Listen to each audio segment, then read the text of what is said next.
In this video, we're going to be looking at the iPhone 15 Pro. Now, I've been testing it out for a couple of weeks now, and unlike a lot of other people's opinions, I think it's a massive upgrade. The reasons why I think this phone is a massive upgrade probably won't affect 99% of people. It just depends on how you use the phone. Now, I will go into a couple of reasons why a little bit later on, but I don't think anyone needs to upgrade to this phone. Should you want to, that's a different story. I'll get into that in a second. But I don't really want to dwell on all the things that haven't been changed in this new update of the phone, but instead let's look at some of the great improvements that have been made by Apple, and maybe a few things that could change next year.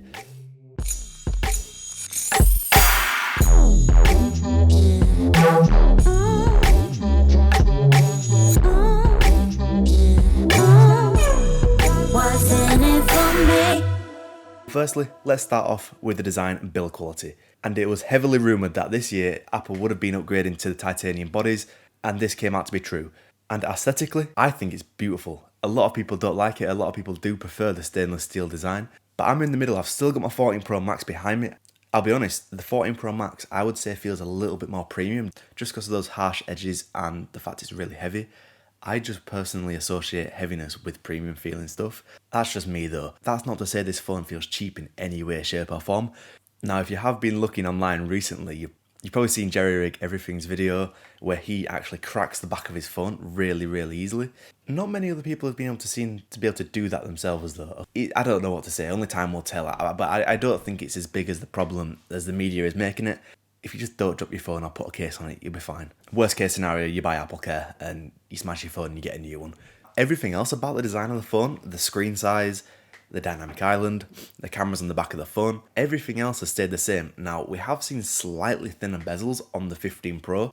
It's a weird situation though, because looking at the new bezels on the 15 Pro, without comparing it to last year's model, they look thinner.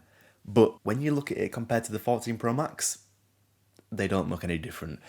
The front and back glass have also seen a slight bevel around the edge of the phone, which basically just means it a little bit more curved and a little bit more comfortable for you to hold in your hand for long periods of time.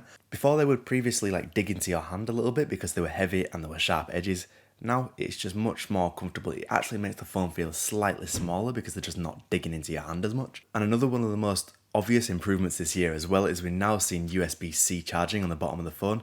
Luckily for the 15 Pro, we do get USB 3 speeds, which does allow for 10 gigabit per second transfer speeds. And as well as that, we've also seen a new set of colours this year with the iPhone 15 Pros. We've got black, we've got white that we usually get, but with this year we've got natural titanium, which in my opinion is a little bit more of a much more muted gold colour, but also in some lights it looks grey. It's hard to describe how it looks. But if you've got an Apple Watch Ultra, you might want to get the natural titanium because it matches. That's why I got it. We've also got the blue colour as well, which is my least favourite out of the lot of them. Now, the next thing I want to talk about is the action button. I'm finding it hard to use this, I'll be honest with you. I'm using it equally as little as I use the mute switch. It's like, if I put it as the camera button, it's kind of easier to press the button on the lock screen. Setting it as other apps, such as reminders and stuff like that, is really useful. I mean, it's one of them things, I probably will find something that I'll use it for and I'll use it all the time, but right now I just don't really have a use for it, and it's not particularly easy to reach anyway, so it's kind of just more comfortable just to open the app on my phone anyway. I don't know, that sounds a bit negative towards the button, but I think that's kind of my situation right now. But I've already seen people doing crazy things with the action button. I've seen people use it as a key for the Tesla. I've also seen people set the whole light system in the home to turn on or off with the action button. It is really cool, it has a lot of potential, but I just haven't really dabbled in it too much yet. But it is definitely a significant improvement over the mute switch. You should always have your phone on mute, come on now. Now, the next thing I want to talk about is the brand new A17 Pro chip, which is in the iPhone 15 Pros. I'm not going to go through all the synthetic scores and stuff like that. If you don't game, you won't tell a difference. Basically, you're getting marginal improvements with the CPU and a much bigger improvement in the GPU, but overall, everyday tasks, just browsing through social media, just using iOS as you would normally use it, the experience has been the same for the past 3 years. But the potential to be able to play full AAA games such as Assassin's Creed Mirage, as well as Resident Evil Village, those type of games that are coming to the iPhone is incredible. I mean, the power is there, but overall performance is great. I think the A17 Pro chip is a massive improvement, especially if you play games, and the potential for it in the future is really good. But if you don't play games, the performance increase this year is not a reason to buy this phone. One thing that is a good reason to buy this phone is if you use the cameras a lot. The iPhone 15 Pro has seen a huge improvement for cameras this year, more specifically the Max model, but I'll go into that a little bit later. Photos themselves haven't seen a significant upgrade, but my favourite improvement this year is the improvement with the video features. And now you can shoot in ProRes log. One thing I didn't realise you couldn't do with the ProRes log footage on the iPhone 15 Pro is you can't shoot in cinematic mode, which I would have thought would have been a really nice feature to have because I love shooting in cinematic mode. Especially for these videos, I love shooting in cinematic mode. I think it creates a really good feature, especially in good lighting. But I'd like a little bit more flexibility in terms of colour grading later on. So just a little tip, Apple, please add ProRes log footage to cinematic mode. It'd be very good. Now, another reason why USB-C is a massive improvement with the 15 Pros is that we can now not only transfer videos that you've recorded on your phone directly onto a USB-C drive, which cuts out the time you're going to have to wait sending it over AirDrop to your Mac, for example. It also allows it to be much easier to take videos onto an SSD and then also edit them on a PC if you prefer to work on PCs. But it just makes it much easier because if you're shooting in ProRes log, the file sizes are enormous. For example, if you shoot a 1 minute video in ProRes log, you're looking at about anywhere from 3 to 7 gigabytes. If you've got 128 gigabytes of storage, if you've got 256 storage, that's going to fill up super fast. And I doubt you're only going to be recording 1 minute of video. So you can get an external SSD. You can even record onto SD cards if you get a USB-C to SD card reader, obviously. But that means now we can record huge files straight onto an SSD and you don't take the storage on your phone. But one thing that I didn't realise you could do with the 15 Pros now, and I absolutely love this feature, is the fact you can plug mics directly into the iPhone with a USB-C port. If it's a higher powered mic, for example USB mic, something like that needs a bit more power, the phone can do it now. The iPhone 14 Pro didn't work. You can just record audio straight from your USB mic into the video. And it's really easy. It means you don't have to externally record audio and then sync it up later. Go straight onto your phone. Perfect. You're done. Now, I've got the 15 Pro, but if you've got the Pro Max, one great feature that you do get is the brand new 5x telephoto lens, which allows you to optically zoom to 5x, and also the focal length of that is 120mm, so you do get some really cinematic shots. Personally, I really like that longer focal length, anywhere from like 70 to 120mm.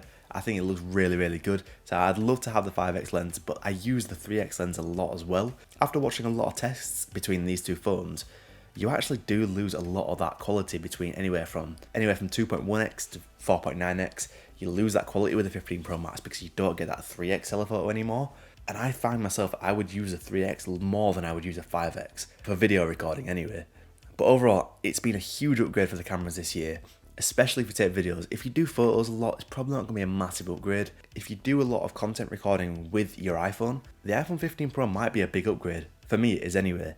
Before we move on to the next point, I want to give a quick thank you to Aohi for sending out one of their products for me to review on today's video. And they sent out this huge box of cables, which is incredible.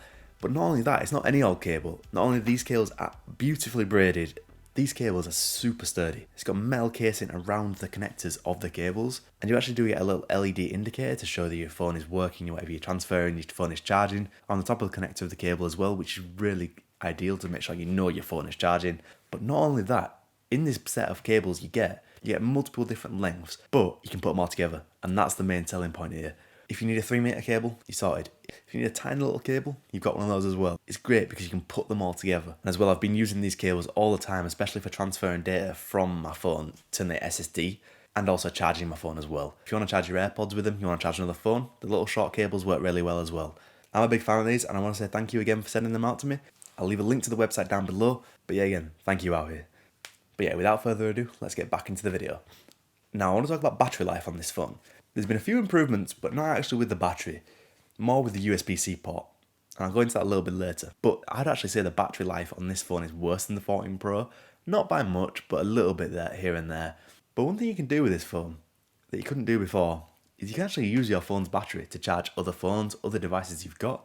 Because the USB-C port can charge up to 4.5 watts, if you've got your AirPods with you, if you've got your Apple Watch, you've got another person, you got your friend's phone, no problem. Plug your USB-C cable into the bottom of your phone and it'll charge it. But yeah, I haven't tested out the iPhone 15 Pro Max. From my experience with the 15 Pro, it's definitely not as good. It gets me through a full day, no questions asked, but it's not as good as the 14 Pro Max was for me. Obviously, it's a much bigger phone. If you do need that battery life, you're going to have to get that Max model because it is a significant improvement in battery life. Now, let's talk about pricing because I think this is a huge improvement this year with the iPhone 15s, especially the 15 Pro. Now, although this phone hasn't seen a huge upgrade overall, the price has gone down, so it's okay. It is definitely the best iPhone ever made. So if you want to buy a Pro model, get one today because it is really, really good. The iPhone 15 Pro starts at £999, which is £100 cheaper than it was last year in the UK. In the US and other countries as well, I think the price is the same. Don't quote me on that, but I think it's the same. In the UK though, it's £100 cheaper for the Pro model. Now that does start you off with 128GB of storage, and you don't get the 5x telephoto lens. But if you do want that stuff, you can get the Pro Max model. It's still the same price as last year's 14 Pro Max, so it hasn't gone up, it hasn't gone down in price. But what you're getting is you're getting double the storage. So your base model has 256GB of storage, and you do get the brand new 5x telephoto lens and the improved battery life. So although it is the same price as last year's Max model, the quality of phone is so much better. So overall, I think if you've got an iPhone 14 Pro, iPhone 13 Pro, even an iPhone 12 Pro, you don't need to upgrade. If you've got any standard models, this will be a massive upgrade for you. Even a 14 standard model is going to be a big upgrade. I think for some people this year's phone has been a massive upgrade. For example, myself, who uses the camera a lot.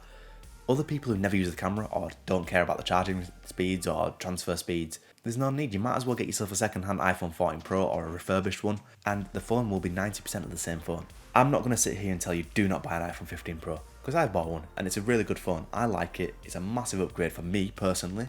You might find those features a great improvement as well. You also might not. But let me know down below what you think about the iPhone 15 Pro. Overall, it's been a big upgrade. Cheaper and better phone this year. Who can complain? Let's be honest. But yeah, that'll wrap it up for today's video. If you enjoyed the content, leave a like and subscribe. It'd be much appreciated. And I will see you next time. Goodbye.